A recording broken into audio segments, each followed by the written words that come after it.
They found pears and apples, but there was nothing else to eat. They were very perplexed, not knowing where they were, nor what the name of this land was, whether it was at peace or at war. They had to stay there at that time, for they could go nowhere else. When they had regained their strength and recovered from their past suffering, they wandered across the land to observe and inquire thus about the people who lived there, and what kind of life they led. Across the land they went everywhere and searched far and wide. They found no trace of human life, neither in the woods, nor on the plains, nor in the valleys, nor in the hills, neither downstream or upstream. Neither man nor woman did they find, and they were filled with great surprise, for they saw no sign that anyone had ever been here before.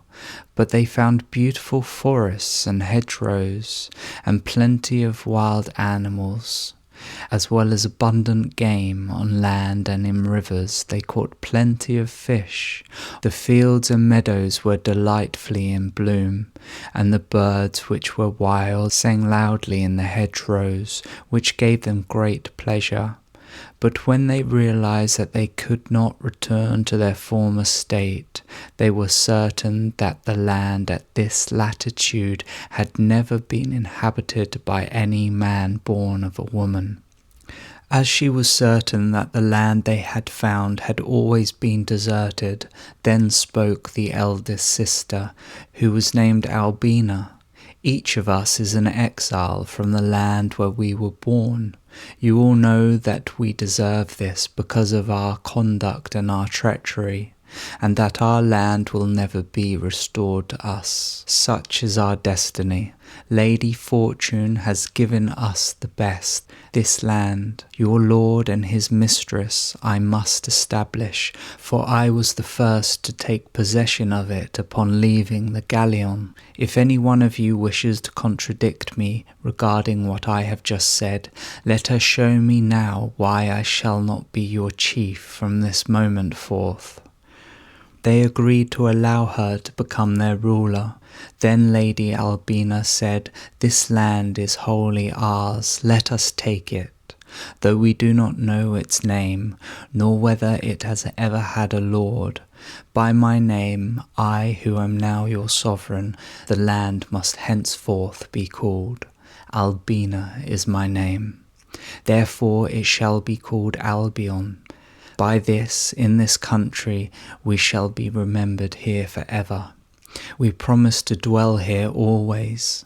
We have no desire to go elsewhere. The land is full of every good thing, except that we have no meat." They longed to eat meat. From desire their very souls were dying. The animals came in great numbers, and also the birds, which were very tempting. They would gladly have eaten them if they could have caught them. They all thought much about how they could obtain meat or young birds everywhere, since the beasts were abundant. They knew all about hunting, for in their own land they had the right to the woods and along the rivers. They knew how to proceed. But now for hunting they had nothing, no bows or arrows, no hawks or dogs to catch birds or beasts that they could eat at a feast. Yet they were certainly clever and ingenious, and so they began to think deeply. With much ingenuity at last they made many devices. From branches they made nooses to catch wandering game. They made traps from reeds to catch birds. Many of these things they made, and skillfully they set them to trap the game and capture the birds. When they had caught as much as they wished, they skinned the game, lit a fire with stones. They had everything in great abundance. They cooked the meat and the hide, roasting the animals, the game and the birds that they had caught good and fine. They feasted heartily and drank abundantly from the streams. Thus they maintained this life until their strength returned. And they were completely revived after all of the evils they had endured. As flesh and blood they ate, fat and plump they found themselves. The warmth of nature had heated them beyond measure, so driven by desire and lust, they sought men in the wilderness. They were thus often tempted, as the evil spirits had noted. They had the power to take human form if they wished. By this power of nature they could mate in lust, if women in a state of desire were found. At that moment with them they could lie, and often children were begotten. And immediately afterwards they departed. To these ladies they would return when heavy desires assailed them. Malevolent, they were ready to fulfill their wishes in the form that had just been described. There was no woman, great or small, who being with a malevolent spirit did not have a child conceived within her, a child who would grow and who in time would hold the land, and their desires were fulfilled. Yet the ladies saw nothing of what had taken root within them. They simply felt what a woman does with a man when they commit such misdeeds. And when they came of age, the children, through great outrage, were born of their mothers, sons and daughters extraordinary, and the sisters bore brothers, sons and daughters well formed in body. They were great giants. They were strong and awe-inspiring. The giants were immense, both in body and stature. They were hideous to behold, for the malevolent spirits had begotten them.